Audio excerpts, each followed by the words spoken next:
Hi, everyone who is watching this. I wanted to make a short presentation on alcohol because we all know, yeah, alcohol is not good, blah, blah, blah, or it is good for some things. But anyway, um, I wanted to make a little more in-depth presentation on the different levels of how alcohol affects you.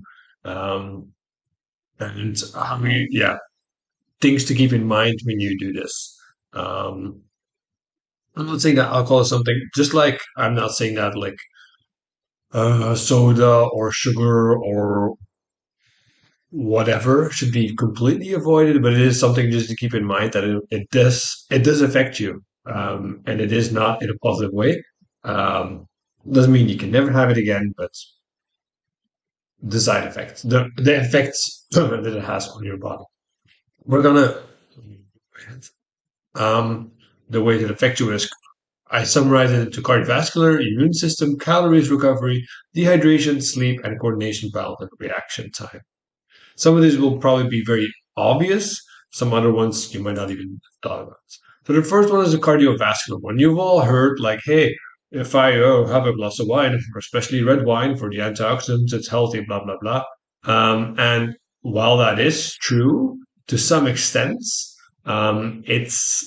it is overstated a little bit, and it still comes with other side effects.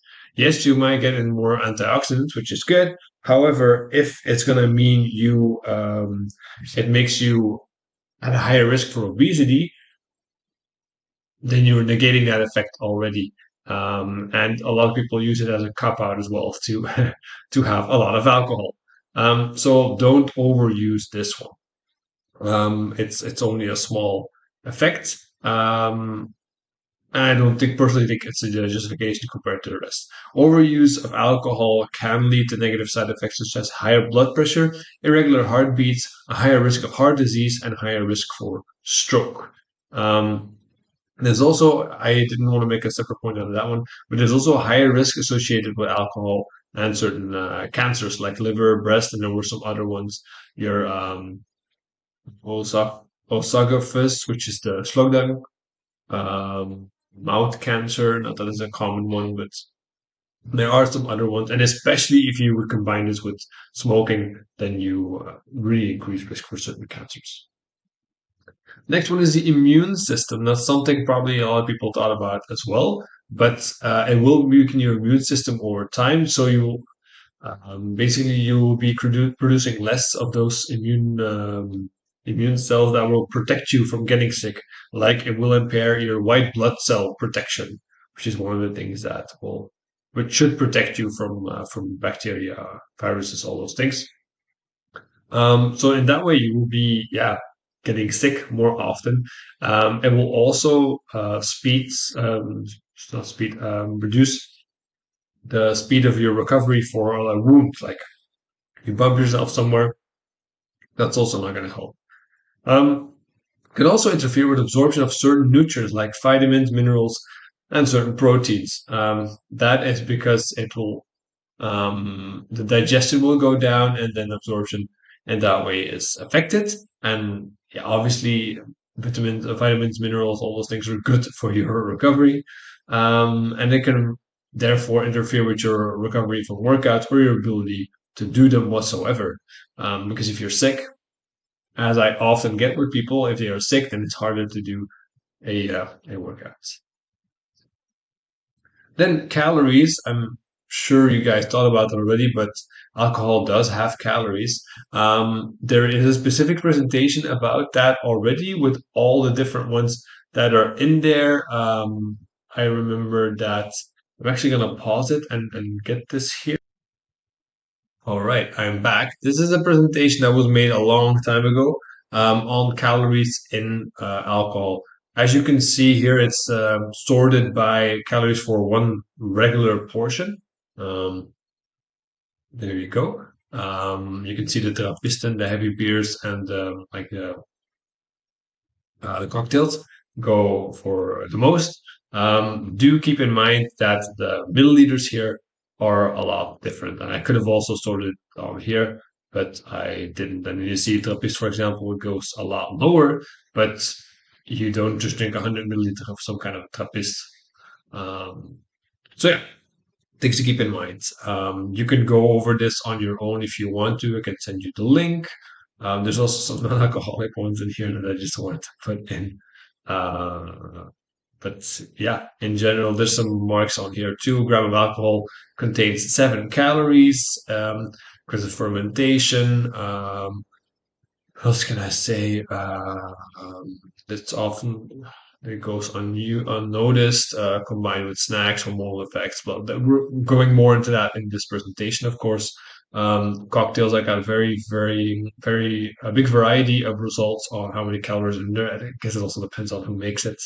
Um, but cocktails and trapjes are definitely the worst ones to have, and um, your stronger ones are lower, but you also usually don't drink one of those.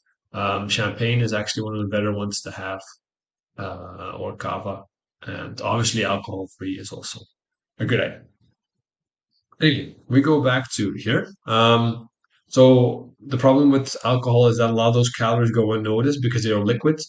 They don't give you the same response in your um, feeling that craving for calories. They don't. They go more unnoticed. Between 80 and 300 calories per drink. And associated food choices are also a really big thing. You don't drink alcohol as an 11 a.m. snack, right? Like you just don't. I hope not. Um, Usually, when there's alcohol, there's other choices that are involved, and those really can add up. So there's an association and not a direct effect of your alcohol use, but has an effect. Then we're going into recovery. Um, Alcohol interferes with it because it, like I said, it will make you have your vitamins, your minerals, and your protein, and even your glycogen replenishment. So basically, glycogen is the carbs that are in your muscle, and you will use those to do your workouts. After that is done, you need more glycogen. You need more carbs, which is why not eating carbs is a very bad idea. They will definitely deplete you. And although, yes, you can use your fat metabolism to burn calories and to burn energy to do stuff, you definitely can. But if it gets to higher intensities, you will have an issue in general. But what I wanted to say here is that, so yeah, it will make your recovery slower. This is like a slide on it's called the supercompensation model. Basically, when you work out, you get weaker, and then afterwards you recover. This recovery will take longer and might not even be complete. And that will have an effect on your training in the long run. So longer, less optimal next workout. And then there's also, of course, the effect of sleep, because when you have alcohol, your sleep that's coming later will not be as good, which will again stretch this out. Technically, when you drink a lot of alcohol, you should be working out less because you can't recover that well. And then there's no point in doing a workout, at least for performance reasons. There's no point in doing a workout when you're not really recovering well, and then you're just making yourself weaker in time. It's much more nuanced than that, but yeah. And then attach food choices. I've said that before. If you're gonna eat chicken wings, chicken wings are not the worst, I guess, but like high fat snacks in the evening instead of having a normal meal with some protein and some veggies. Yeah, it's going to affect you. Dehydration, alcohol is a diuretic, which means that it will make water get out of your body. There will be a drop in performance that is associated with that. As soon as 2% or even earlier, you will start noticing some effects, which could lead to cramps, lower energy levels. It will lower your energy levels. And then you also, your digestion is also, if you don't have enough water, your digestion goes down, which was already a thing with alcohol. So that is not going to help you either. And sleep, alcohol does make it easier for you to fall asleep. It does have that effect. However, that sleep you're going to have is not a deep sleep. And the deep sleep is the one that really makes you recover, makes you feel better, makes your muscles recover, and you also for your mental health is really important. So it makes it harder to get into deep sleep, which is having some alcohol right before bed is not the best idea. But on the other hand, having it at 11 a.m. is also not a good idea. So there you have that problem. Um, Your sleep quality will drop, as I said, and that will also, again, limit your recovery, as I mentioned before. The longer you have to do between workouts is because you need longer recovery, and that's not going to help you in the long run. There's also a correlation you can make with later bedtime for a lot of people. When you have alcohol in the evening, you spend some time out and you're going to sleep later, which again, your quality of your sleep is less, and you might wake up at the same time or only a little bit later. So, not that great. And you're not even talking about your biorhythm yet. Well, having the same sleep time every day is very useful for a lot of people. The last one, coordination, balance, and reaction time. Alcohol reduces these. So I can't really say much more than that. It has an effect on you, and that can have an effect on your workout performance if you're having trouble um, doing a workout faster or like doing a movement correctly and all those things. It's obviously not a good one. These are kind of the effects of alcohol as requested by someone. If you have any questions on this, be sure to let me know. Hope this helps a bit, give some more insight on what alcohol does to your body. I'm not saying again that you should never have alcohol again, just like I'm not saying you should never have sugar again and all those things.